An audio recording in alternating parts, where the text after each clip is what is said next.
wabarakatuh. Perkenalkan, nama saya Muhammad Bintang Atela dengan 3 digit indra 112 dari Prodi Teknologi Rekayasa Otomasi Universitas Diponegoro. Di sini saya akan menjelaskan untuk praktikum sistem embedded pada modul 2, yakni interrupt dan timer pada STM32 dan SP32. Yang pertama adalah pengenalan interrupt. Interrupt sendiri itu adalah sinyal yang dikirim ke CPU untuk menghentikan sementara eksekusi program utama atau menjalankan rutinitas khusus atau ISR. Dalam embedded system, interrupt memungkinkan microcontroller merespon kejadian eksternal secara cepat dan efisien tanpa harus terus-menerus memeriksa status perangkat. Contoh aplikasinya tombol ditekan, data UART diterima, atau timer overflow. Keuntungan interrupt dibanding poly, CPU tidak perlu membuang siklus clock untuk memeriksa kondisi secara berulang atau basi waiting. Dengan interrupt, CPU bebas menjalankan tugas lain dan hanya terganggu saat kejadian benar-benar terjadi, sehingga meningkatkan efisiensi daya dan performa sistem secara keseluruhan. Lanjut, ada ISR dan vector table. ISR sendiri itu adalah fungsi khusus yang dieksekusi secara otomatis ketika interrupt terjadi. ISR harus singkat dan cepat agar tidak mengganggu eksekusi program utama pada STM32. ISR itu didefinisikan dengan nama fungsi sesuai jenis interruptnya, misalnya XTIO IRQ handler untuk interrupt eksternal pada pin 0. Kemudian ada vector table yang merupakan tabel berisi alamat-alamat ISR yang tersimpan di awal memori flash. Ketika interrupt terjadi, CPU membaca vector table untuk mengetahui alamat ISR yang harus dieksekusi. Pada STM32, vector table dimulai di alamat 0 kali 00000 sekian dan berisi pointer ke setiap ISR, termasuk reset handler. Kemudian ada NME handler, kemudian ada hardflow handler, dan ratusan interrupt lainnya. Oke, kemudian ada NVIC pada STM32. NVIC atau Next Vector Interrupt Controller adalah komponen inti pada STM32 yang bertugas mengelola semua interrupt. NVIC ini memungkinkan CPU merespon interrupt secara tepat dan efisien, dengan menentukan prioritas setiap sumber interrupt. Setiap interrupt memiliki nama vektor unik yang mengarah ke ISR yang sesuai, sehingga penanganan interrupt terjadi terstruktur dan dapat diprediksi. Mekanisme NVIC ini memungkinkan interrupt berprioritas lebih tinggi menyela interrupt yang sedang berjalan. Lanjut. Dan ada interrupt matrix pada ESP32. ESP32 sendiri menggunakan mekanisme interrupt matrix untuk mengelola interrupt secara fleksibel. Setiap sumber interrupt dapat dialokasikan ke CPU core maupun melalui matrix routing. Hal ini memungkinkan distribusi beban interrupt antar core secara dinamis. Berbeda dengan STM32 yang hanya memiliki satu core dengan NVIC. Perbedaan utamanya yakni NVIC pada STM32 mengelola prioritas interrupt secara hierarki dengan nest interrupt, sedangkan interrupt matrix SP32 berfokus pada routing sinyal interrupt ke core yang ditentukan. Lanjut, dan ada XT atau external interrupt. Untuk konfigurasi pin XT pada STM32 sendiri, yakni setiap pin GPIO dapat dikonfigurasi sebagai sumber XT melalui pada berikut. Kemudian pin dengan nomor sama dari berbeda berbagi satu jalur XT, misal PA0, PB0 sama XT0. Kemudian aktifkan clock dengan kode berikut dan GPIO sebelum konfigurasi XT. Daftarkan IRQ handler di NVIC dengan prioritas yang sesuai. Kemudian ada mode trigger dan contoh penggunaannya. Yang pertama ada rising edge dipicu saat interrupt dipicu saat sinyal berubah dari low ke high. Misal tombol ditekan. Kemudian ada falling edge dipicu saat sinyal berubah dari high ke low, kebalikannya dari rising. Yang ini tombol dilepas. Kemudian ada bad edge, yakni interrupt dipicu pada saat kedua perubahan sinyal, yakni misal itu encoder rotary. Contoh nyatanya yakni membaca input tombol sensor PIR, sinyal encoder, dan komunikasi eksternal. Oke, kemudian ada next interrupt dan priority grouping. Untuk definisi dan manfaatnya sendiri, yakni interrupt memungkinkan interrupt dengan prioritas lebih tinggi untuk menyela eksekusi ISR yang sedang berjalan. Manfaatnya yakni respon sistem lebih cepat terhadap event kritis. Kemudian ada penanganan event real time dan lebih efisien. Kemudian juga ada fleksibilitas dalam mengelola banyak sumber interrupt secara bersamaan tanpa merupakan latensi. Kemudian ada priority grouping pada NVIC. NVIC STM32 mendukung priority grouping yang membagi bit prioritas menjadi preemption priority dan sub priority. Preemption priority menentukan apakah suatu interrupt dapat menyala ISR lain. Sedangkan sub priority digunakan saat dua interrupt dengan preemption sama aktif bersamaan, yang menggunakan fungsi seperti ini. Nah, ini digunakan untuk mengatur sistem skema.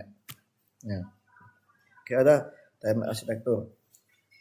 Untuk komponen utamanya yakni utama pada STM32 dan ESP32-nya sendiri, yakni yang pertama ada press caller, ada counter, sama auto reload register.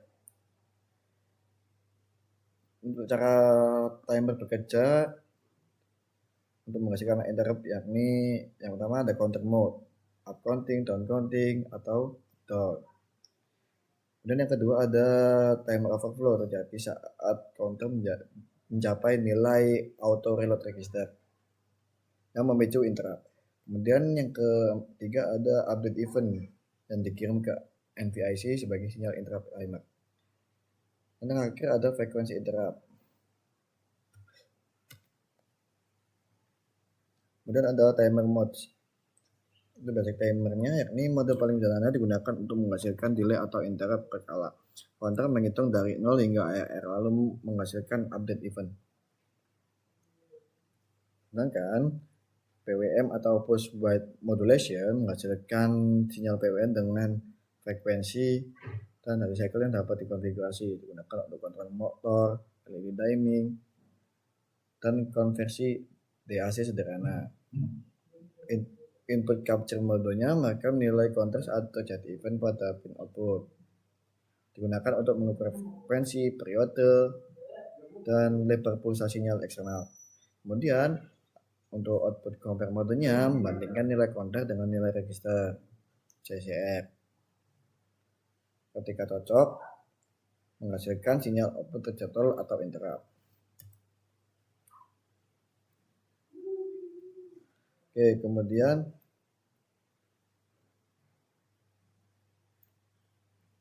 ada watchdog timer. Yang pertama ada independent watchdog, dibagi dua di sini. Fungsinya yakni mereset sistem jika program hang atau tidak merespon dalam waktu batas tertentu. Kemudian clocknya yakni LSI internal dengan frekuensi 40 kHz di tempatan dari clock utama. Fleksibilitasnya tetap berjalan meski clock utama gagal. Contoh penggunaannya yakni sistem komunikasi yang harus selalu aktif. Kemudian ada window watchdog yang memiliki fungsi mereset sistem jika program refresh watchdog di luar jendela waktu yang ditetapkan. Kemudian lalu untuk clocknya yakni AP-B1 clock yang terhubung ke clock utama. Fleksibilitasnya yakni deteksi anomali timing lebih presisi. Contoh penggunaannya yakni salah aplikasi yang butuh verifikasi eksekusi kode tepat waktu. Oke. Kemudian ada perbedaan arsitektur interrupt STM32 dan ESP32. Untuk STM32 sendiri ada NVIC, kemudian ESP32 ada interrupt metric. Jadi seperti itu teman. Lanjut.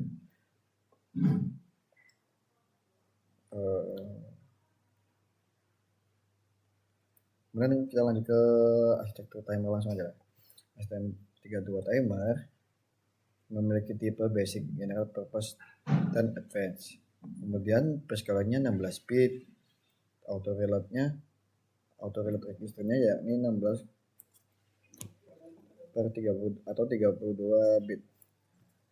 PWN modenya dengan datetime control. Kemudian input capture-nya membaca timestamp hingga sinyal eksternal. Sedangkan output compare-nya menghasilkan sinyal terjadwal. Kemudian untuk timer ESP32-nya yakni memiliki tipe general purpose 64 bit hardware timer. Kemudian untuk perscalernya 16 bit dengan tambahan auto reload 64 bit counter. PWM-nya via LEDC dan MCPWM peripheral. Lalu untuk input capture-nya didukung via MCPWM, sedangkan output counter-nya tersedia pada MCPWM juga. Oke. ISR sendiri ialah fungsi yang dipanggil saat interrupt terjadi. Vector table menyimpan alamat ISR untuk setiap sumber interrupt. NVIC pada STM32 mengelola prioritas dan next interrupt. Sementara ESP32 menggunakan interrupt matrix untuk meletakkan sinyal interrupt ke CPU core. Konfigurasi X-nya yakni pin trigger mode yang berupa freezing, falling, dan butt edge untuk eksternal interrupt pada STM32. Kemudian ada next interrupt dan priority grouping penting untuk manajemen interrupt yang efisien. Ada auto timer yang berupa preschooler, auto reload register, dan kemudian ada counter, dan watchdog adalah fitur krusial embedded system.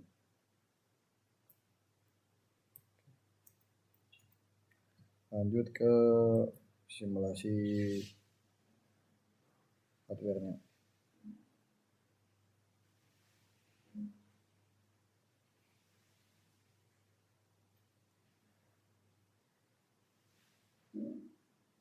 Ini ada eksternal SPB pada ESP. Ini nambahin library terus sama nyeting si OLED. Nah kayaknya ini deh nih, dia bisa ngedeteksi rising sama falling edge. Terapnya tuh yang ini, jadi if button pin low malah dipencet ya. Ini ada interruptnya. Terap gitu kan. Tahu yang mana Ini dari programnya teman-teman. Sampai programnya tadi. Oke, ini kita pencet ke outputnya yang udah tersambung. Outputnya yang udah tersambung ke laptop. Nah ini interrupt. Aduh, nggak fokus. Sabar, lagi. Oke. Nah, kita pencet statusnya idle. Oke. Ganti ke outputnya.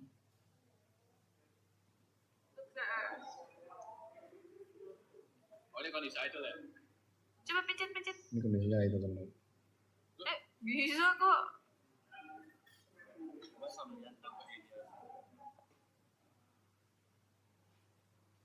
Idle-nya pas kapan nih mas? Idle-nya pas kapan? Idle-nya kan katanya 80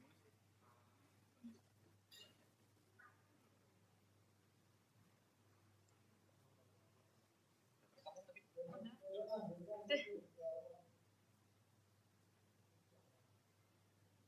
Oke, lanjut ke ESP internalnya teman-teman. Gak tahu programnya apa. Intinya gini dah, ntar masuk video guys. Udah gitu aja. Nah ini nggak pakai push button tapi otomatis. Ini gitu aja. Intinya begitu guys. Ini transistor internal Itu kita teman-teman. cari Ini ya waktu yang otomatis. Bentuknya otomatis. 1 detik. Kemungkinan ini guys, kemungkinan. Ya kemungkinan ini. Dua ini mati 1 detik, nyala 1 detik. Kemungkinan gitu.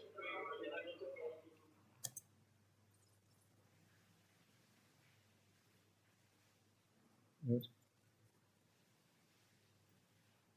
yang video kedua. 1 detik sih. Nah ini untuk hitungan timernya teman-teman.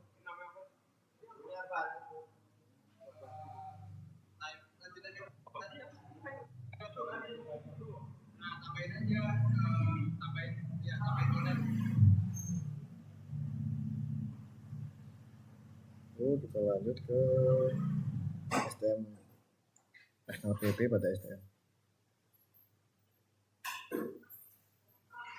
Ini STM guys, pakai ST link ya.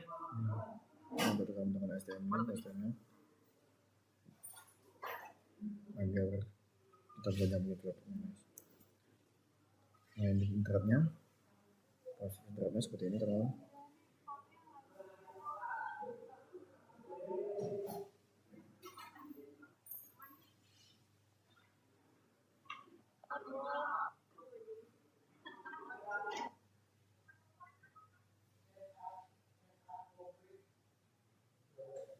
Programnya apa bedanya bang?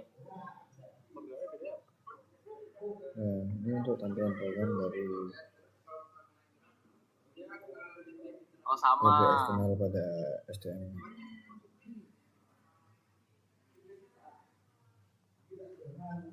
Wih, ingat banget. Wih, ingat banget. Nah, karena sesuai Oh, dengan satu-satu. Oh iya nih. berapa kali kita tekan. Oke, lanjut ke STM internal teman-teman.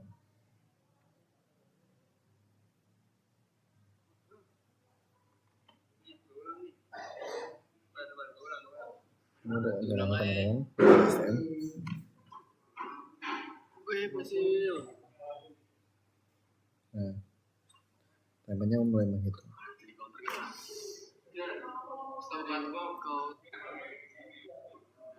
Counter guys.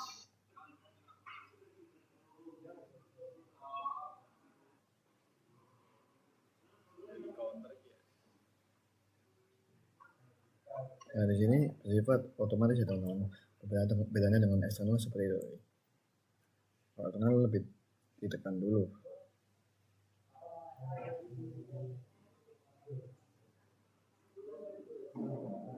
Ini gila dah.